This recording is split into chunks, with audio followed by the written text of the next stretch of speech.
IPC, good to be with you. We're talking together about the 10 good words from our good Father, and today we find ourselves in the 8th good word, you shall not steal.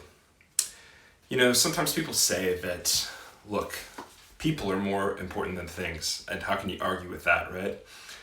I remember when I got into an accident with my dad's car, his first thing to say to me was, look, you can replace cars, but you can't replace people. And I'm really thankful for that.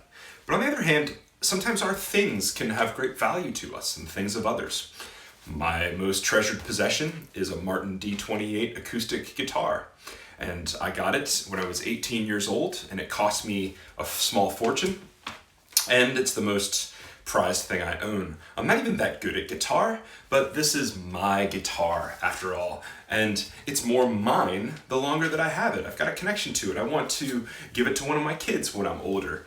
I've made lots of music with it in 3 different continents. I've traveled across the US with it.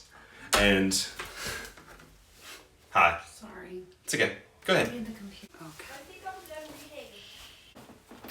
Don't be surprised if I What are put you you in there as a talking blooper. No, don't. I don't look cute. I've made lots of music with it. In a way, I've even leveraged it to bless other people down through the years. I took a year-long tour across the Midwest with it. We recorded Ellie's record in 2007 with it. Took it to Korea. I've taken it now to Switzerland. You know, looting a big box store of some nameless corporation is bad, but imagine how it feels for a poor family to have their tiny little corner store destroyed in these riots in the US. Their things are intimately connected with their personhood, and there's really no way of escaping that. You know, the Lord says that every beast, every cattle on 1,000 hills belongs to him. He's given one part of one hill to each of us, and the cattle that are on those hills. And he's assigned us to take care of them and to steward them well. And so, friends, we're told in the 8th good word not just to avoid stealing, but we're actually called to help honor our neighbor and to help them flourish when we can, to take their little hill and their couple cattle and make them prosper as much as possible with it. How can my neighbor and I honor the things that we each have? How can I leverage the things that I have for the good of my neighbor? All of these things are here found in the 8th good word. You know, the most important thing to say about the 8th good word is that it's ultimately Jesus' word. Jesus speaks the 8th good word best of all. Jesus owns everything. But in general, he was a person who didn't have a home and much things and depended on the support of other people for his ministry and his livelihood.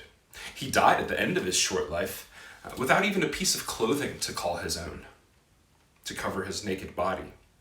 And he did all of this out of love for you and me. Jesus owns everything, and right now, he's continually leveraging what he owns, his cattle, to give you and to give me a chance to flourish. Not just spiritually, but also materially, because this is his Father's world, and he loves it, and he loves us who are given stewardship over it. So friends, with the 8th good word, let's imitate Jesus in some small way, huh? Let's take dominion over our things, not to lord it over other people, but to leverage our things on other people's behalf and on God's behalf. We're in charge of our Father's estate, or a small part of it. So let's do our neighbor good by preserving it and causing it as much as we can under the Spirit's blessing to flourish. For God's joy, for our joy, and for the good and the joy of our neighbor. We'll see you next time.